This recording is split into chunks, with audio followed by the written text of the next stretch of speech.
dor torácica e palpitações, um sopro contínuo e hemitórax direito, flutter atrial no eletro, no raio-x uma cardiomegalia e no eco uma imagem cística. Qual a hipótese diagnóstica de vocês? PCA, B, tumor cardíaco, C, miocardiopatia periparto, D, fístula e E, cisto pericárdico. Vamos perguntar para quem está vendo? Para eles levantarem a mão? Vamos pedir para o pessoal que está no auditório levantar a mão? Levanta a mão quem pensa em PCA. Tem o pessoal do congênito aqui. Maria Olhou para a plateia. PCA é diferente, localização diferente. Tumor cardíaco. Agora a PCA está ganhando. Miocardiopatia periparto. Ele levantou o ombro, conta como veio o voto. Fístula. Está ganhando. Fístula tem uma certa vantagem, cisto pericárdico, também não. Acho que já veio, né? Eles vão pensar em cisto porque já veio, umas 2 semanas atrás. Então, talvez seja um critério diagnóstico. O que fala contra canal, além da ausculta, é a área cardíaca com sugestão de aumento de câmaras direitas, né? O canal arterial aumenta as câmaras esquerdas sem repercussão do lado direito, né? A gente teria uma outra imagem ali. Acho que não falta, não sobra nada além da fístula mesmo, né?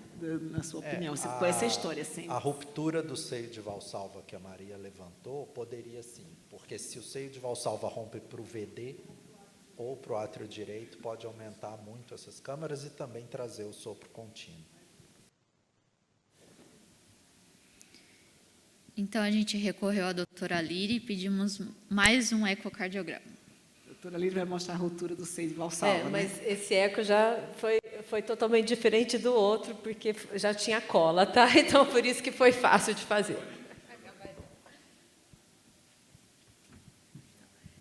Esse exame é muito interessante.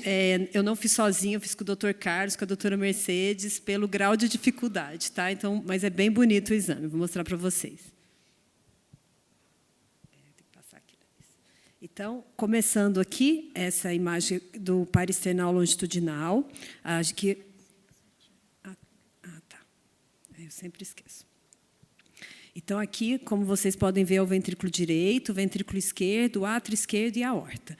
Aqui, o que chama a atenção, o ventrículo esquerdo, espessura normal, função normal, tamanho normal, assim como o átrio esquerdo. O que já chama a atenção é o ventrículo direito, que ele parece dilatado e, se vocês conseguirem dar uma olhadinha aqui no septo, na diástole, ele tem um certo rechaço para dentro do VE, um abalamento para dentro do VE. Então, já com essa história toda, né, de sopro sistólico, clínica de CC, a gente já pode pensar em algumas coisas que levam uma sobrecarga de volume para esse ventrículo direito. Tá? E aqui nessa imagem, que eu acho que é a minha direita, que eu sou meio confusa de direita e esquerda, já chama a atenção que eu subi um pouquinho o espaço intercostal, a gente abre aqui a raiz da aorta. Aqui é o seio de Valsalva coronariano direito, que é de onde sai a coronária direita, e aqui é o seio de Valsalva não coronariano, porque normalmente não sai coronárias. E nessa topografia do seio de Valsalva coronariano direito, a gente já vê uma dilatação acentuada, né, possivelmente de uma coronária. Tá? E, quando você tem seio de Valsalva roto, geralmente, os mais acometidos é o direito e o não, e eles vão se romper para as estruturas adjacentes. Então, é basicamente a mesma fisiopatologia, por isso que o seu diagnóstico foi um diagnóstico bem pensado. Tá bom? Aqui, a gente pode ver o mapeamento com flu, com Doppler colorido, aquela imagem, né, dessa dilatação acentuada, com fluxo contínuo. Né? Então, você vê que é um fluxo de alta velocidade, tanto na sístole quanto na diástole. Então, o que a gente pode já ir raciocinando em cima disso? É um ventrículo direito, câmeras direitas que estão recebendo volume, por quê? Alguma coisa que está fazendo um roubo de fluxo da aorta, tanto na sístole quanto na diástole, até justificando esse sopro contínuo. A gente foi tentando fazer, angulando a mão, né, fazendo múltiplas janelas, para tentar entender o trajeto dessa dilatação, que parecia um trajeto fistuloso, saindo da coronária direita, que parece umas salsichinhas, né, que é bem característico no eco desse trajeto fistuloso. Tá? Então, a gente vê aqui, em vermelho, né, pelo Doppler colorido, assim, o fluxo que se aproxima do feixe de ultrassom é vermelho e que se afasta é azul. Então, aqui, ele está saindo da coronária, do seio de Valsalva direito, e descendo para drenar numa câmara, né? Ou no átrio direito ou no ventrículo direito. Aqui, só para mostrar para vocês esse trajeto fistuloso, né? Saindo lá da aorta, do seio de Valsalva direito, percorrendo, aqui é o átrio direito, a aorta, átrio esquerdo e átrio direito, tangenciando ali a válvula tricúspide, né? Como se estivesse descendo para dentro do átrio direito e não para o ventrículo direito. E aqui o Doppler espectral mostrando esse sopro contínuo, justificando a ausculta. Essa imagem, que eu acho que deve ter sido a primeira imagem que foi feita, que lembra mesmo o cisto pericárdico no átrio direito, né? Vocês podem ver que tem, aqui é o ventrículo direito, o ventrículo esquerdo, o átrio esquerdo e o átrio direito atrás dessa estrutura cística, de conteúdo anecóico, que é sangue, né?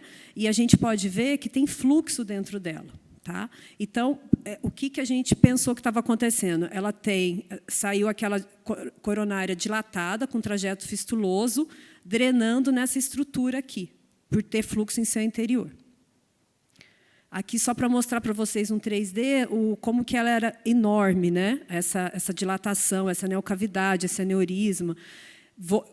Só para vocês terem uma noção assim, da profundidade dessa estrutura, e ela em cima do átrio, né? A gente não consegue nem fazer a avaliação do átrio direito. Tá? O ventrículo direito não parecia estar tão dilatado aqui, mas pelo paristernal a gente viu que ele estava dilatado e tinha evidências de uma sobrecarga de volume mesmo, mais de volume, nem de pressão.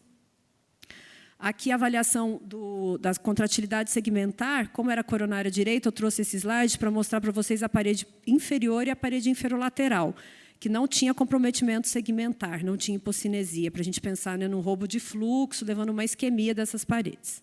Não foi visibilizado. Tá? E aqui, que foi um dos pulos do gato que a gente conseguiu avaliar, a gente vê aquela estrutura, né? Aqui a gente definiu pelo eco como aneurisma, mas eu acho que é um pseudaneurisma, na verdade, né, Marcelo? Que recebia todo aquele trajeto fistuloso, drenava nessa estrutura, e vocês podem ver aqui uma aberturinha dela para dentro do átrio direito. A gente achou que estava comunicando com o átrio direito, próximo da veia cava inferior. Tá? E aqui, para ver, essa janela é uma janela paristernal longitudinal direita, que o Dr. Carlos que fez brilhantemente. Vocês podem ver aqui o aneurisma com esse pertuito comunicando para o átrio direito. Então, o que a gente está pensando que possa que aconteceu, né, para vocês entenderem? Ele tem um trajeto fistuloso, que sai da coronária direita, ali na raiz da aorta, né, no seio de Valsalva, faz todo aquele trajeto tortuoso, fistuloso, e comunica nesse aneurisma que se rompeu para o átrio direito. Isso funciona como roubo de fluxo, né? Vai roubar o fluxo da aorta, uma câmara de alta pressão, né, do lado esquerdo, para o lado direito, para o átrio direito de baixa pressão. E como a pressão da aorta é muito maior na sístole e na diástole em relação ao átrio direito, esse roubo de fluxo é muito intenso, né? Então, leva a sobrecarga de volume, leva a sopro contínuo. A gente pode ver pelo eco também fluxo diastólico reverso, caracterizando esse roubo de fluxo, que eu vou mostrar depois para vocês. Tá bom? Então, era isso que eu tinha para mostrar. Líria, o átrio direito é pequeno, não é? Doutora Edileide, aqui eu acho que ele não é tão pequeno, porque a imagem está sobreposta a ele. Então, assim, não dá para a gente caracterizar direito, porque eu não sei se ele pode estar espremido ou ele pode estar até rechaçado. Então, eu acho que a avaliação do átrio direito fica um pouco limitada. Mas eu acho que nesse outro eco que a gente fez, a gente deu dilatação importante, porque aí dá para ver ele melhor. Mas eu acho que agora até o flutter dela, acho que estava melhor no último eco que eu fiz, talvez isso comece a melhorar. Tá? Mas é limitado. Deixa eu só mostrar para vocês de novo aqui, para vocês entenderem. Aqui, ó, rapidinho. Que até aqui o esquerdo parece alta, com certeza, né, que deve ser a causa do flutter, mas aqui eu não consigo clicar aqui em cima não, né? Só para vocês verem, olha só, ela está muito ela está muito em cima do átrio direito, né? Mas até para estar recebendo tudo isso, o átrio deve ser grande mesmo, né? Porque a pressão dele também deve estar elevada, né? Porque essa comunicação AO a D, né? E nessa neocavidade indo para o átrio direito, né? Tem um hiperfluxo muito grande, né? Tá vendo? Fica difícil da gente limitar, mas a minha impressão é que o átrio direito tinha um aumento acentuado mesmo, mas é muito sobreposto, né, a imagem, né? Daqui dá para a gente ver, tá bom? Ok. Deixa eu só passar aqui.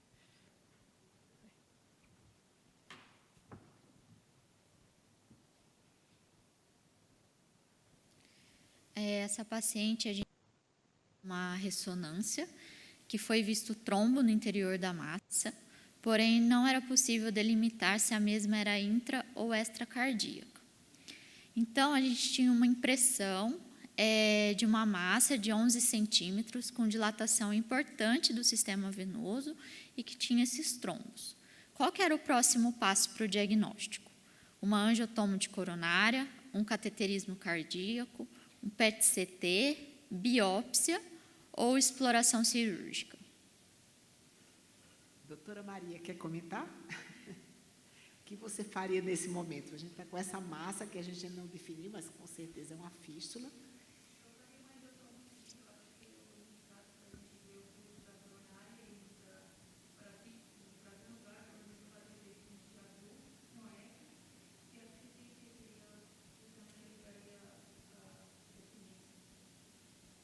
Angiotomo de coronária. Alguém vota em algum outro método além da angiotomo? Tem outro? Doutor Ibrahim, angiotomo não, né, Ibrahim?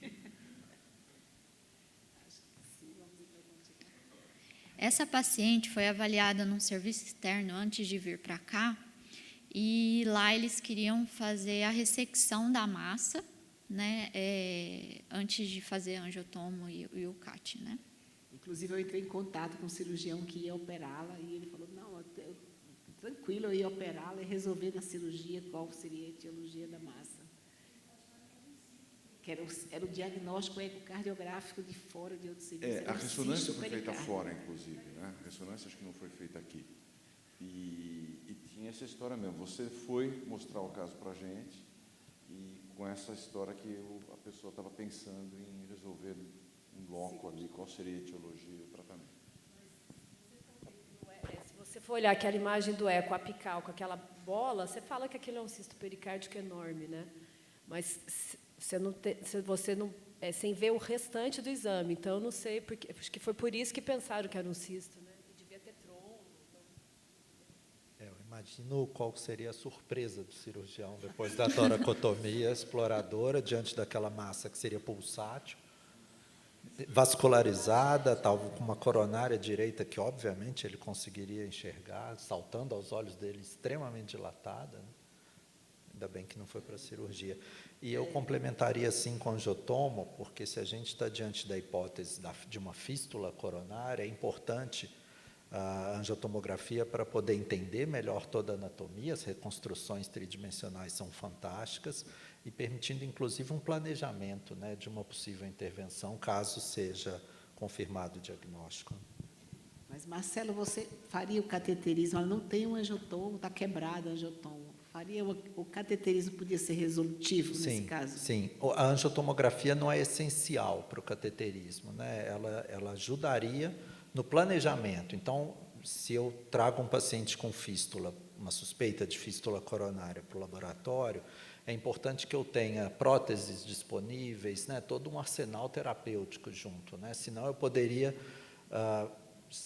ter disponível somente o diagnóstico. E aí, diante de um diagnóstico de fístula, programar um novo cateterismo para a oclusão, né? Hoje em dia não é mais o ideal que seja feito dessa forma, né? Então, foi o que a gente fez. Solicitamos a angiotomo de coronária, que o doutor Ibrahim vai...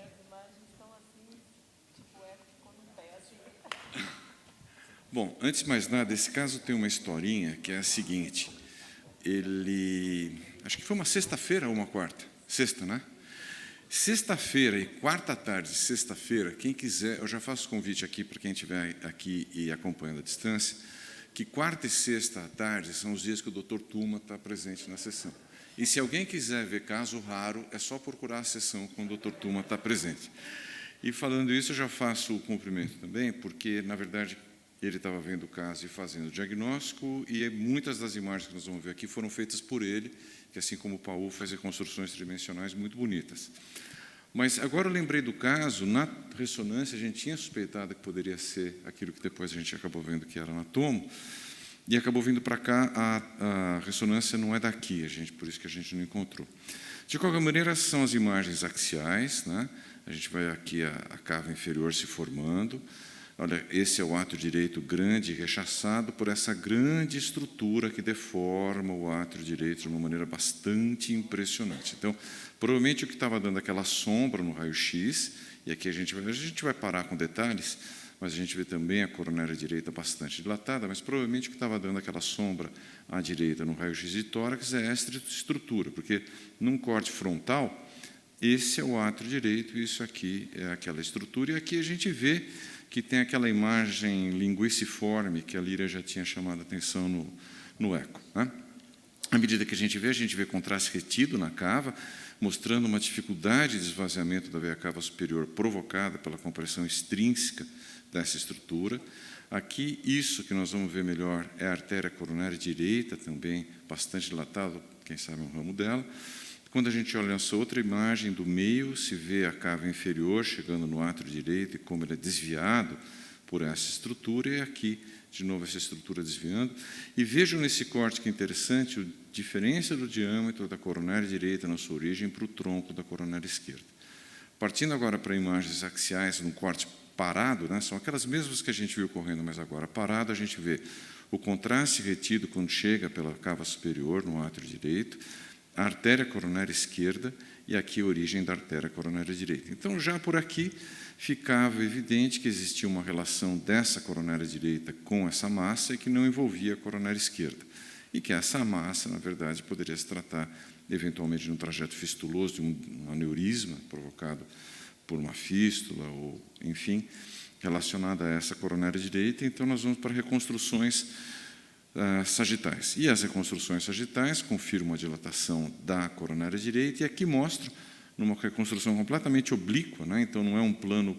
Isso aqui é uma sagital convencional. A coluna está à direita de quem olha, externo à esquerda de quem olha, aqui é a mesma coisa, aqui não. Aqui é uma reconstrução oblíqua, então a gente vê a coronária direita dando a volta, e aqui o restante da coronária direita com seu diâmetro habitual. Ou seja, depois da porção fistulizada e dilatada, e seguia o trajeto normal. E aí vamos para as reconstruções que o Dr. Tuma, o Dr. Paul sabem fazer muito bem, e que aqui são finalistas da Bienal 2022, né? Seguramente pelo bom gosto das cores, onde a gente nota em semitransparência as cavidades direitas, e aqui em amarelo essa grande massa com um pouco de trombo efetivamente no seu interior, aqui num outro conjunto de cores, mostrando de novo, e aqui nós começamos a observar melhor a porção dilatada da coronária direita e a porção distal da coronária direita afilada. Em semitransparência, mostrando como o contraste ficou retido. Veja, isso aqui é uma aquisição chamada tardia. A gente injetou o contraste, fez a aquisição, esperou uns 2 minutos e repetiu, e ainda tinha contraste retido na cava superior, tão grande era a dificuldade de esvaziamento provocada por essa massa. Aqui a gente começa a ver a coronária e a sua porção mais distal de tamanhos preservados. Vamos agora olhar em movimento. Olha aqui a artéria coronária direita proximal e depois sua porção distal, e isso tudo que a gente vê ali é a massa que aqui a gente observa. Olha, a fístula, o trajeto fistuloso, com aneurisma gigante da artéria coronária direita. Aqui a porção proximal da artéria coronária direita e ali do tronco, e essa porção mais distal aqui é a coronária direita. Veja que depois que sai o trajeto fistuloso, essa artéria vai em direção ao átrio direito, provavelmente a artéria do nó, aí a gente vê um diâmetro de coronária direita absolutamente habitual, mas aqui mais dilatado. Nesse outro tipo de reconstrução, esse é o trajeto do aneurisma gigante, aqui é o trajeto dilatado da coronária direita, e agora, olhando em movimento separado, a gente vê a coronária direita, provavelmente a artéria do nó ou do átrio direito, e o restante do trajeto para lá, e aqui um tiquinho da coronária esquerda para servir de fonte de comparação, né? Então, isso explica por que tinha o sopro, né? Tem a fístula, por que tem a sobrecarga de átrio direito expansão desse aneurisma sobre aquela massa, porque tem aquela sombra no raio-x, que provavelmente é essa parte do aneurisma gigante, e os sintomas, naturalmente, que a paciente apresenta. Essas imagens ficaram muito bonitas mesmo, né? Uma obra de arte mesmo. Né? Então, a gente ficou com uma fístula coronária cavitária com aneurisma em seu trajeto. A fístula ia da CD para o átrio direito. E agora, o que fazer? Vai discutir? Opções terapêuticas. Vamos agora recorrer ao doutor Marcelo. Não, eu acho que... Hora de perguntar para quem sabe tratar, né? Vamos o mandar a paciente seguinte. de volta para o cirurgião dela. Sim, a gente tem uma fístula enorme da coronária direita que enche uma estrutura vascular. Se é aneurisma ou pseudoneurisma, depende basicamente das camadas daquela estrutura, né? Se tem todas as camadas, é um aneurisma. Se não tem, é um pseudoneurisma. Acho que essa é uma discussão secundária aqui.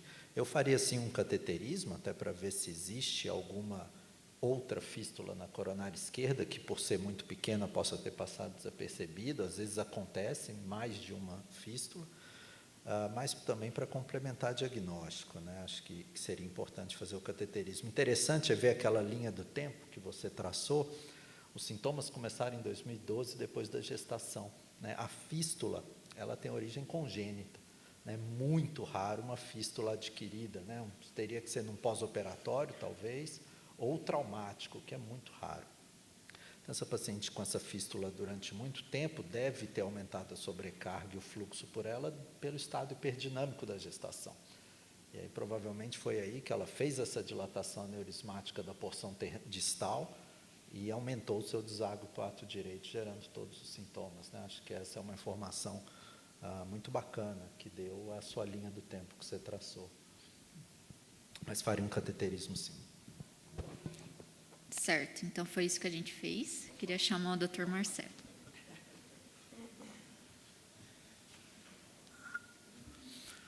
Bom, essa paciente, então, foi levada para um cateterismo cardíaco diagnóstico no dia 28 de julho. O que chama a atenção? A gente fez um cateterismo basicamente esquerdo. Na pressão ventricular esquerda invasiva, a gente tem 100 de sistólica, ela estava em anestesia geral, com 15 de... Ok, sim. Agora sim, o slide na tela. Na avaliação das pressões invasivas, o ventrículo esquerdo com 100 de sistólica, sob anestesia geral, com 15 de diastólica final, mostrando ali pressões de enchimento limítrofes, muito provavelmente também devido a essa sobrecarga volêmica, essa interação interventricular desajustada, com septo interventricular na diástole abaulando para o lado esquerdo. E na aorta, um outro dado importante, que são pressões mais divergentes, né? Então, se a gente soma o sopro sistólico com a pressão de pulso aumentada no exame clínico e uma pressão divergente invasiva na aorta, a gente tem um diagnóstico clínico e pressórico de roubo de fluxo, né? Mostrando também a gravidade, né, e a significância desse roubo de fluxo dado pela fístula coronária, né? A pressão diastólica estava muito baixa. Primeiro, a gente fez as angiografias da coronária esquerda, mostrando território da coronária esquerda, tronco de coronária, circunflexa e DA normais, sem nenhuma lesão estenótica por aterosclerose ou qualquer outra doença, e também sem nenhuma fístula proximal ou distal. Foi uma coronária muito difícil de canular, porque a aorta está muito rodada, então a coronária esquerda está com uma origem quase posterior, voltada para a coluna, então ela fez um pouquinho de espasmo, que reverteu depois de tridil, né, mostrando que aquilo não era uma lesão, e sim só espasmo.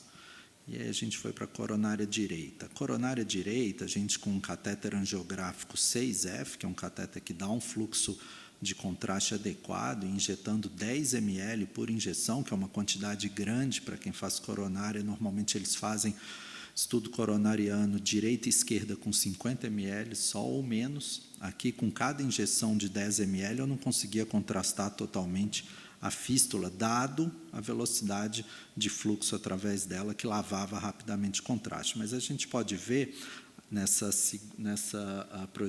projeção do meio e da direita, quando a gente abre melhor, um trajeto bem fistuloso, né? Chama a atenção já a origem da coronária direita, bem dilatada. O Ibrahim mostrou na toma, eu vou mostrar aqui também. Eu não consigo pausar por aqui, né? Mas a gente consegue ver o enchimento da coronária direita normal, aqui embaixo, bem mais fina, 1/4 de calibre em relação ao enchimento da fístula. E a fístula segue, a partir desse local, né, do terço proximal da coronária direita, com um trajeto posterior, vindo encher tardiamente esse saco aneurismático, que, por fim, se abre dentro do átrio direito, mas a gente, no cateterismo, não conseguia identificar exatamente onde era a abertura, porque o contraste ficava circulando dentro dessa estrutura, e o esvaziamento era muito lento. Então, por essa dificuldade de mostrar nas angiografias normais, eu fiz uma técnica especial com subtração digital, onde a gente consegue atenuar o pano de fundo, então a gente atenua a coluna, diafragma, coração, e só as estruturas novas na imagem, ou seja, as estruturas que recebem contraste, aparecem mais efetivamente, então a gente consegue ver melhor aqui todo o trajeto fistuloso, a coronária normal, dando o ramo ventricular posterior, dando a primeira marginal aqui em cima, e o saco aneurismático, bem grande, que dá a silhueta cardíaca à direita e se esvazia para o átrio direito. Então, diante dessas imagens, né, ficou confirmada a fístula coronária, uma fístula que sai do terço proximal da CD, faz um trajeto acima dos átrios, posterior, e deságua nessa estrutura aneurismática que se esvazia para dentro do átrio direito, próximo da cava inferior, mas não na cava inferior, e sim dentro do átrio direito. E aí resta a pergunta, né, para todo o grupo de clínicos que viu essa paciente, o que fazer, né? Manejo clínico, cirurgia cardíaca convencional, com a ressecção do aneurisma, a correção da fístula, tratamento percutâneo, ou nenhuma dessas 3 alternativas, né? Alguma coisa precisava ser feita. O paciente estava em ICC, classe funcional 3/4, com arritmia supraventricular, com dor torácica, provavelmente por conta da repercussão disso tudo, né, não de origem isquêmica, então alguma coisa precisava ser feita. A Edileide já tinha uma ideia, que quando ela viu a tomografia, ela já saiu, vou falar com o Marcelo, tá? A verdade não foi bem essa, não. Na verdade, se eu fosse votar, eu responderia a alternativa 4, não sei. Não sei o que fazer, mas vou perguntar para quem sabe. E aí o Ibrahim conseguiu, no mesmo dia, entrou lá como um hacker, ele encontrou 2 casos na literatura em que foram operados. Os 2 casos foram operados e a gente achou que seria esse caminho que a nossa paciente ia seguir. Na verdade, Ibrahim, nossa. E a gente só encontrou esses 2 casos na literatura, acredito que tem mais, a gente encontrou esses 2 casos, mas eu acho que vamos perguntar à plateia, vocês acham que a gente deve indicar cirurgia para essa paciente ou que tratamento percutâneo poderia ser uma alternativa? Vamos perguntar, cirurgia, quem encaminharia essa paciente rápido? Mas, pelo amor de Deus, não para o primeiro cirurgião, né, que encaminhou a paciente. Quem indicaria cirurgia para essa paciente? Levante a mão, por favor. Doutor Eduardo de Souza fazendo escola, né? Foram 4 mãos, mas as 4 mãos levantaram assim por Teve trás uma do do Dom joelho. Paulo. Eu tive que olhar para o drone para ver que levantou. Pode levantar um pouquinho mais, não sejam tímidos. Ah, é. Aí, mais gente indicaria cirurgia. A sessão de tomo está dividida. Quem indicaria, pensaria em tratamento percutâneo? 3, 4. Acho que empatou, né? Mas acho que tem conflito de interesse na primeira fila, mas eu vou contar o voto. A Dani não conta. Isso aí. Eu vou contar o voto. Apesar Não do vi os conflito 2 de votando, interesse, vocês eu vou... votariam em quê? Bruno Daria e na Tito. cirurgia convencional, viu? Eu tenho um desconhecimento total aí nessa parte de intervenção Eu infantil. botei em cirurgia até porque, coitado do Marcelo, cara, o cara veio aqui para devolver para ele logo para resolver isso de cara. Assim, é um caso bem único. Eu tenho certeza que vocês já fizeram coisa muito mais complexa, mas assim, a priori eu iria para a cirurgia. Mas estou até curioso saber como é que seria a proposta por intervenção. Sinceramente, eu fui falar com o Marcelo. Eu tenho interesse. Eu falei com o Marcelo, mas a ideia do Marcelo era só fazer o CAT. Eu não pensei numa possibilidade de tratamento intervencionista que eu realmente não resolver, pensei né? que ele Já sair da poderia sala resolver. resolvido. Achei um caso de uma fístula muito grande, muito, assim, quase impossível. Pensei na minha cabeça, meu pouco conhecimento, que o tratamento intervencionista pudesse atuar aqui, mas vamos ver o que é que você nos diz, né? Líria. A posição que a coronária direita está saindo interfere na indicação de cirurgia ou fechar percutâneo? Porque pode ter o risco de ocluir e infartar essa coronária direita ou não, quando fecha percutâneo? Eu acho que o risco ele existe nas duas abordagens, né? O que o cirurgião basicamente faria de diferente da gente? Ele ressecaria o aneurisma, coisa que isso a gente não conseguiria fazer. A gente conseguiria ocluir a fístula. O risco de ocluir uma fístula tão ectásica assim é a formação de trombo espontâneo dentro dela. O cirurgião ocluindo a fístula também sobraria ectasia. Então, em relação ao principal risco, que seria trombose intracoronária com um infarto secundário, a gente estaria semelhante, né? Acho que tanto que eu também fui pesquisar na literatura, né? Como é uma associação muito rara, né? A fístula coronária já é rara. E só 5% delas complicam com aneurisma. Então, a gente está falando de uma coisa muito rara, e na literatura só tem relato de caso. Né, todos eles foram operados, eu me lembro de ter visto 3 ou 4, e todos eles com ponte de safena para a coronária direita. Então, eles não confiaram no tratamento da fístula e colocaram uma ponte. Então, eu pensei muito sobre o que fazer, né? Fechar a fístula eu sabia que seria factível, mas o que fazer com o resto e o que levaria a uma relação risco-benefício melhor para a paciente, eu pensei muito. Uma paciente de 29 anos com uma ponte de safena para a coronária direita ia virar uma coronariopata crônica. Já sai com a indicação de reoperação, né? Essa ponte não vai durar 60 anos. Exato. Com o benefício de tirar o pseudoaneurisma, mas se a gente pensar que a fonte nutridora desse saco aneurismático é essa fístula, que é enorme, se a gente oclui a fístula, oclui o vaso nutridor, o que provavelmente acontece com essa formação, ela é involuir, né? Ela trombose e involui. Ou, na pior das hipóteses, ela não trombosa, não involui espontaneamente, mas o átrio direito passa a ter pressão maior do que o pseudoaneurisma, e aí o átrio direito rechaça essa formação sacular em direção ao pericárdio e acaba ocluindo. Né? Então, quando eu propus para a Edilei de fechar a fístula e tratar percutaneamente, eu pensei nessa linha de raciocínio, oferecer menos risco, talvez o mesmo benefício, e não transformar essa paciente numa coronariopata crônica, né? Pelo menos tentar não fazer isso. Ela vai continuar com essa ectasia, né, da parte proximal da coronária, pode ser que involua, como a gente não tem muito dado na literatura, a gente não sabe a evolução disso, mas eu acho que a gente estaria oferecendo uma relação risco-benefício melhor para a paciente, se a gente conseguisse fechar percutaneamente. Perfeito. Eu achei que não era factível, mas eu achei uma ideia genial, né? A paciente quase morreu de alegria, de tanta felicidade, não precisar operar. O que eu pensei, né? Na pior das hipóteses, eu devolvo com um CAT diagnóstico bem feito, a doutora Edileide vai ficar satisfeita comigo de qualquer forma, né? Vamos fazer o CAT, né? Então, a gente seguiu para a oclusão da fístula. A gente tem um catéter agora terapêutico, 8F, a origem da coronária esquerda.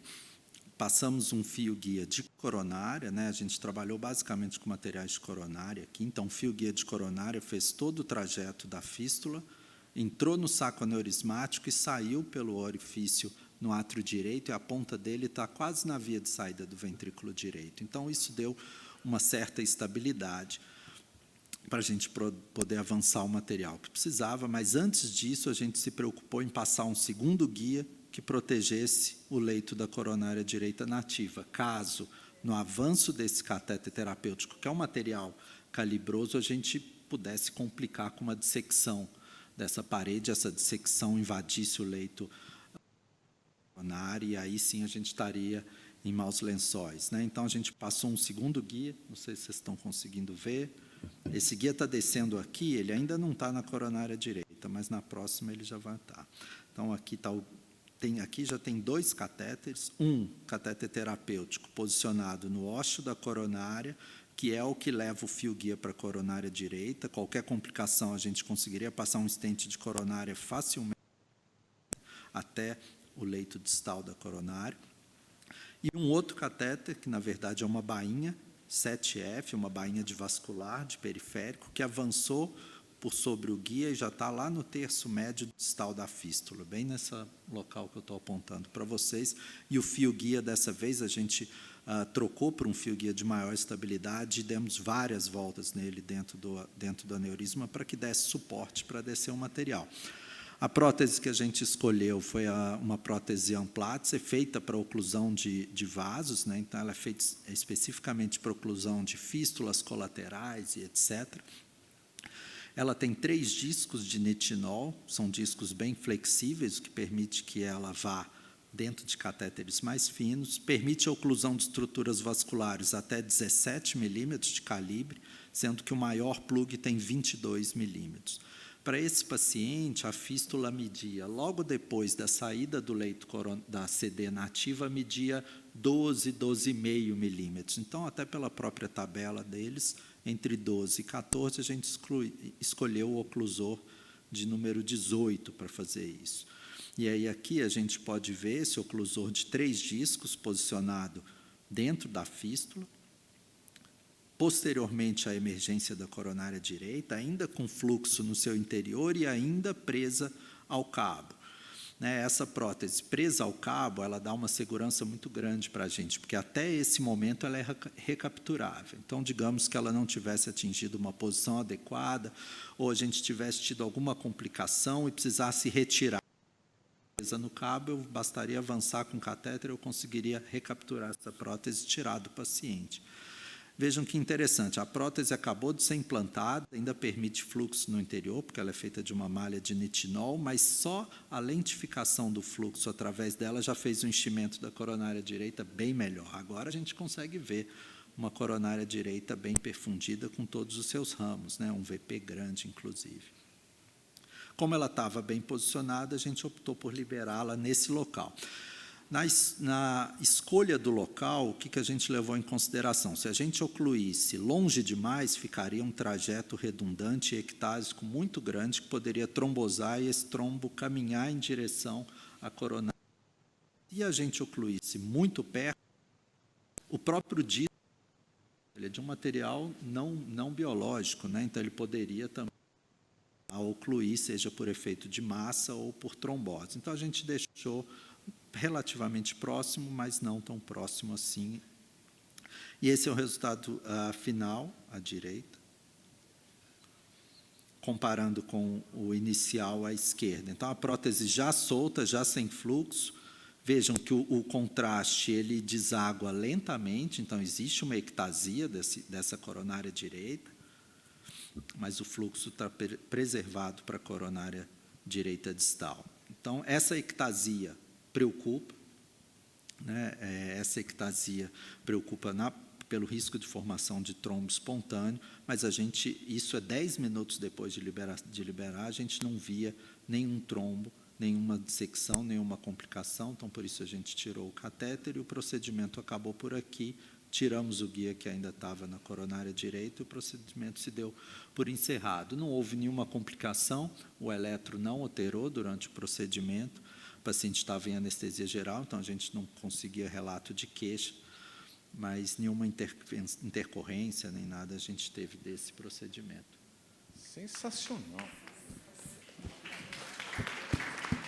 E, além de tudo, a gente vê que até o fluxo pelo resto da coronária direita melhorou, né? O fluxo melhorou absurdamente. Melhor. Eu coloquei a prévia para que a gente pudesse comparar. É a mesma projeção. Praticamente o contraste, 10 ml de contraste, não enchia a coronária, ele ia totalmente para a fístula. Você não conseguia ver leito distal da coronária direita. E agora, com uma injeção de bem menos contraste, eu tenho refluxo para a aorta, que habitualmente acontece nas coronariografias, e o enchimento completo aqui do leito distal da coronária direita. Marcelo, parabéns, sensacional. Posso fazer uma pergunta? Parabéns mesmo. Você tem Pela breve busca que a gente fez na literatura, é o primeiro caso de tratamento percutâneo, né? Os outros foram todos por tratamento cirúrgico. O que eu espero com isso? Que esse pseudoneurisma ou aneurisma ele involua por algum daqueles dois mecanismos que a gente tinha aventado antes, né? E aí eu até sugeri, como um planejamento pós-oclusão, aí a princípio tinha ficado na dúvida, antiagregação dupla, toda fístula coronária a gente trata como dupla antiagregação, ou anticoagulação mais clopidogrel, mas diante do flutter atrial ou FA paroxística que ela já tinha, e ela já vinha usando anticoagulação, a gente deixou com esse regime, anticoagulação mais clopidogrel, para evitar trombo dentro daquela porção ectásica da coronária. E o que eu programaria para ela seria um angiotomo em 6 meses, para avaliar trombo intracoronário, involução do pseudoneurisma, resolução ou melhora daquela obstrução ao retorno venoso pela cava superior e a recuperação do volume atrial direito. Sensacional, né? Sensacional do Ibrahim. Parabéns, é sensacional mesmo, assim, um caso espetacular, muito bem conduzido. Acho que quem assistiu essa sessão viu um momento diferente, né? Primeiro, né? Negócio incrível. Tem mais? Sim, pode fazer pergunta. Olha o conflito de interesse. Comece elogiando, por favor. Jéssica.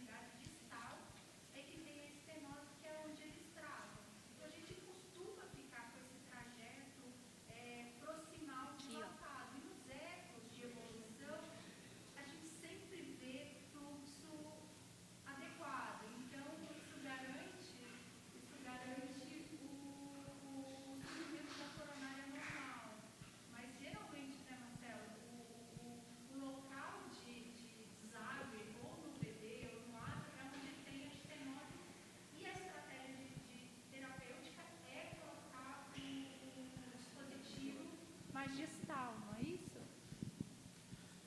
Sim. A gente normalmente trata o orifício distal, até porque a maioria das fístulas são distais, então você precisa ocluir depois do último ramo normal da coronária, senão você infarta aquele segmento. Então, a gente tende a fechar os orifícios distais. Quando ela é muito ectásica, a gente tem um problema. O ideal é que não trate tão distal assim. E aí, nesse caso, a fístula era muito proximal, ela saía do terço proximal da coronária direita, então permitiu que a gente tratasse bem proximal, sim. Marcelo, essas fístulas, assim, não sei, você falou que essa desse jeito foi a primeira, né? Mas me chamou a atenção a rarefação distal da coronária direita. Nas crianças ou nos pacientes muito mais jovens, vocês veem disfunção nesses casos que tem esse roubo de fluxo? Chega Sim. a ter alguma alteração contrátil? Sim, a gente já tratou fístula coronária lactente de 4 meses, que veio como uma miocardiopatia dilatada isquêmica, porque era uma fístula da coronária esquerda, tronco da coronária esquerda, com intenso roubo de fluxo, né? Nos guidelines, eles indicam a oclusão da fístula por 2 motivos, ou por hiperfluxo pulmonar, insuficiência cardíaca por hipervolemia, ou por isquemia, seja ela, né, relatada ou provocada em teste de estresse. Então, essa paciente não tinha pela isquemia, tinha as repercussões pela insuficiência cardíaca, pode pelo dar estado embolia também, hipervolêmico, né? Oi? Dependendo dessas fístulas, podem dar embolia também, né? Mas tem disfunção, então, você acha que tem disfunção? Pode ter como um equivalente isquêmico, né? Pode ter. E pode ter, inclusive, isquemia manifestada, né? Simulando infarto ou testes de triagem positivos, né?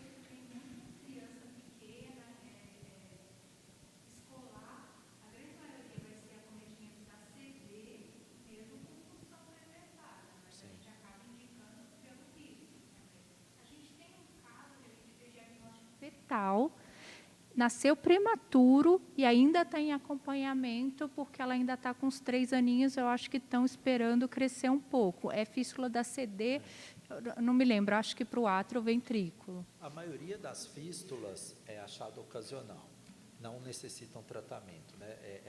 É a menor porcentagem delas que vai precisar de algum tratamento. Então, acho que isso também é uma mensagem que acho que vale a pena passar. Não é toda fístula que tem que tratar, né? O risco precisa justificar, aliás, o benefício precisa justificar o risco. né? Então, por isso, essas duas situações. E nos guidelines, eles dão a opção, seja do tratamento percutâneo ou do cirúrgico, dependendo da experiência da instituição. Marcelo, essa paciente ela tinha 2 mecanismos fisiopatológicos aqui. Primeiro, o roubo de fluxo, né, porque ela tinha dor, né, podia ter até uma isquemia causando disfunção. Mas o segundo é esse aneurisma, ou pseudoaneurisma, que comprimiu o átrio direito, né, dificultava o retorno da cava inferior, cava superior, comprimiu o átrio direito. Acho que esse era uma situação bem complexa. Minha pergunta é comum haver esse aneurisma junto das fístulas ou não? E ele é causado pela fístula, você acha?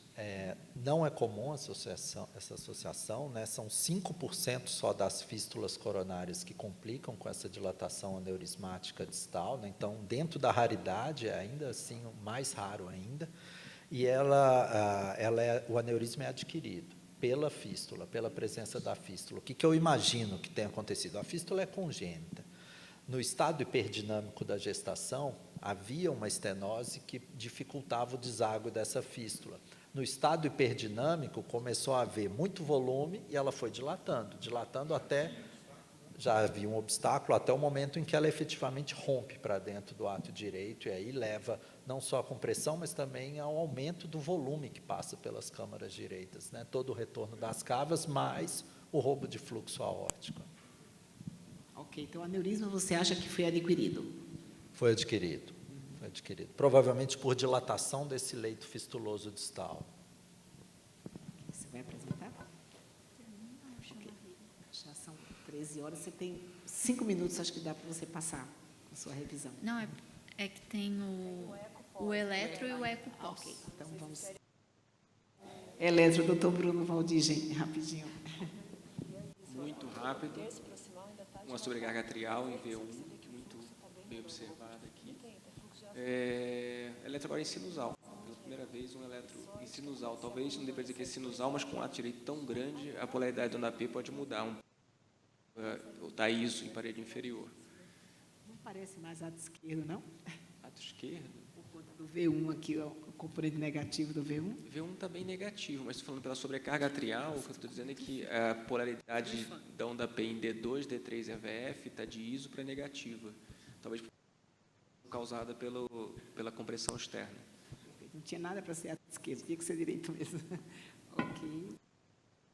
Então, gente, eu trouxe só o pós-fechamento, que eu fiz o eco dessa paciente na sexta-feira, tá? E, como o Marcelo mesmo falou, a parte proximal ainda está dilatada, tá? Mas eu acho que eu não gravei o com o fluxo, mas dá para ver que o fluxo está com uma velocidade bem menor, porque não está mais tendo esse roubo de fluxo.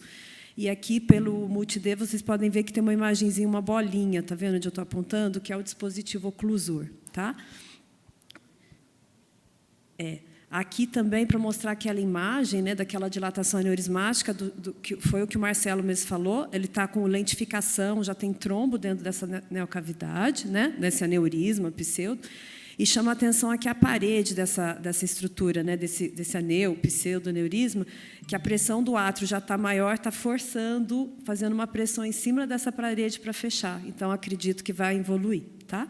Foi tudo que o Marcelo falou mesmo. Aqui, para mostrar, né, esse grande quantidade de trombo, de contraste, e aqui o dispositivo oclusor, aqui com fluxo, mostrando que não tem mais fluxo mesmo. Tá?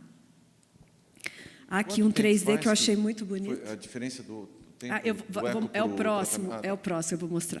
Só para mostrar para vocês aqui o oclusor e a estrutura, né? Você já consegue ver o átrio meio que dando uma respirada, né? E o próximo, só para mostrar para vocês a imagem como era antes e agora essa outra imagem como já está, né? E uma outra coisa que eu achei muito interessante, pré-fechamento, essa paciente tinha um roubo de fluxo vindo desde a aorta torácica, né, que é o fluxo diastólico reverso que a gente chama, que é muito comum em AO significativo, todas essas causas de roubo de fluxo, e pós-fechamento você já não mais vê, né? Então, ficou muito, muito, muito bom mesmo. Tá bom? Então, era esse o eco pós. E quantos dias depois da intervenção foi feito o eco? Fez na quarta ou na quinta? Foi na sexta-feira que eu fiz o eco. E já dia com esse depois, resultado positivo 24 todo, horas né? depois. Isso anima muito com a perspectiva. Não tinha derrame pericárdico, não tinha alteração segmentar. Eu foquei mais nessas imagens que eu achei para mostrar essa estrutura com trombo, né, que está evoluindo, e foi muito legal mesmo. Parabéns para todo mundo. Nossa, acho que o Marcelo precisava ter assinado, né, no cateterismo dele, porque realmente ficou uma obra de arte. Agora, vocês entendem por que a gente achou esse o caso mais legal do ano, né? Realmente foi um caso muito interessante, né? Vocês encerram? Então, o procedimento foi realizado com sucesso, sem intercorrências, ela recebeu alta assintomática, está em uso de rivaroxabana e clopidogrel, vai ficar aí por 6 meses pelo alto risco de trombose, e continue em acompanhamento com a gente. Ok, muito obrigada. Bom, eu acho que foi um final de manhã espetacular. Eu espero que todo mundo tenha aproveitado bastante. Divulguem esse caso, porque é uma marca do que se faz no Brasil, né? Uma instituição pública no Brasil, você faz um diagnóstico desse, e um tratamento inédito. Parabéns, Marcelo. Concordo com o Edilei, você precisa assinar, porque ficou uma obra de arte mesmo. Obrigado a todos. Terça-feira que vem estamos de volta. Mas antes, nesse sábado, não esqueçam, né, Edileide, do nosso curso de amiloidose, né? Vai ser o 3º workshop de amiloidose cardíaca nesse sábado, um curso completamente diferente de tudo que vocês já viram, né?